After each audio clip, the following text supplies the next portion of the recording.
c'est bon ça.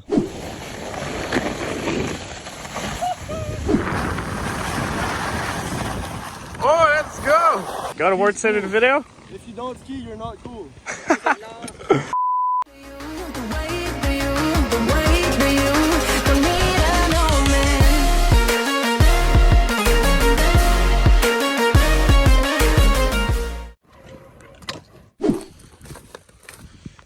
All right, everyone, let's go for trip number 2.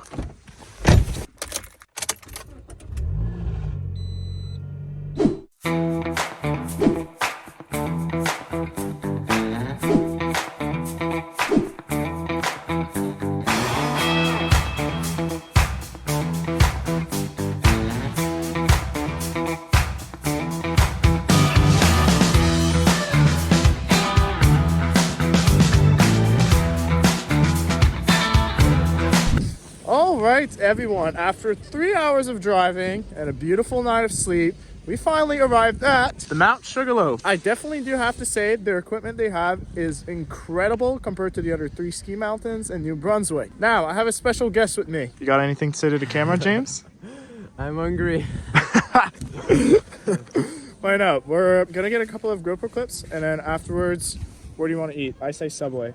I say Tim Hortons. No, Subway. Both of them. Anyway, we're gonna do one last run, and afterwards we're gonna go up to Subway, and we're actually gonna stay until 9 o'clock, so there's gonna be a little bit of nighttime skiing, and we'll probably hit the park a little bit later on. I'm trying to keep it at the end in case that if I do hurt myself, at least, you know, it doesn't destroy the whole day. Either way, let's get up the mountain and let's hop onto the GoPro.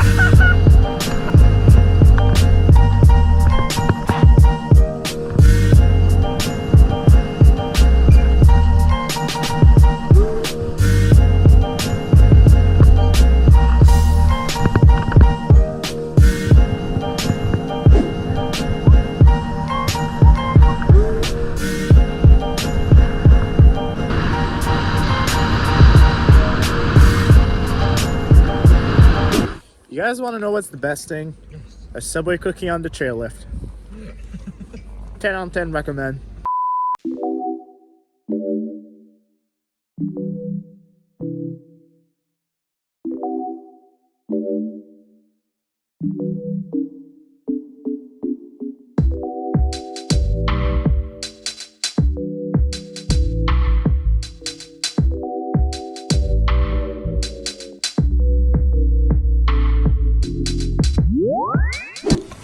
Got a word said in the video? If you don't ski, you're not cool.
Alright everyone, so we are actually back from Mount Sugarloaf. Now, we are actually currently in the March break at the moment that I'm recording this, so it's been quite a long time, but as you guys understand, I'm in university, first year of engineering. It's a very, very heavy course though, so I barely ever have any free time, but it's the March break, I finally have some free time. So I'll actually be finishing today's video, and I'll actually be finishing a scooter competition that was filmed during the summer. It's gonna be pretty epic. Lots of crazy tricks happen at that scooter competition, and I will probably try to do 1 or 2 vlogs this March break. I'll see how much I can actually manage to do, since I still have a couple of homework to do from the past week. Your boy's just trying to stay alive in engineering. But I actually want to share a story that happened. So if you've been actually following my Instagram page, you've noticed that I got myself some new bindings. Now, I don't have the old ones at the moment since they're actually currently at Radical Edge. We're trying to get them covered under warranty. I have yet to receive any news. Hopefully I get something soon. However, I had to get new bindings since I tried to do a board slide on a rail and the rear heel piece entirely ripped off the railing. So pretty much how a binding works is you got this whole, chungus part. And this chungus part is on a rail. So this little bottom section right here goes all the way down, and this slides back and forth. Now, my old ones, you could actually manually adjust it. There was a little tab that you could pull up, and you could move the whole heel piece back and forth. But this one, it's actually different. You have to use a screwdriver to move it back and forth. But on my old ones, the bindings, you could actually shake them left and right, which was, a little bit sketchy, but they look like pretty solid bindings. But that was a mistake. Whenever I tried to do a board slide, I landed sideways.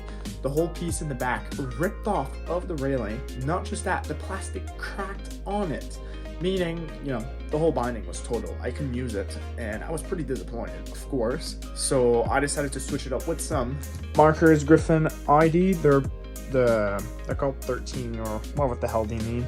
But those bindings are actually amazing. Now, I have heard that in the past, a lot of people have terrible experience with the marker Griffin bindings, but to today's age, they actually, they're very solid. And what's very fun is with the heel piece, you know how you have a spring in the back that holds your boot. Usually the spring is mounted horizontally. This one actually goes down at a 45-degree angle, which pushes your heel piece of your boot down onto your binding, which is pretty great. Holds you well, and I didn't get any false ejection from the bindings while I was out skiing. But once I actually get those old bindings back, I'll show you guys where they broke and everything, so I can actually do a full-on in-depth story of what happened. But either way, I will wrap up today's video. Obviously, leave a thumbs up, subscribe, turn on the notification bell, and I'll see you all in the next video. Yeah, but boy,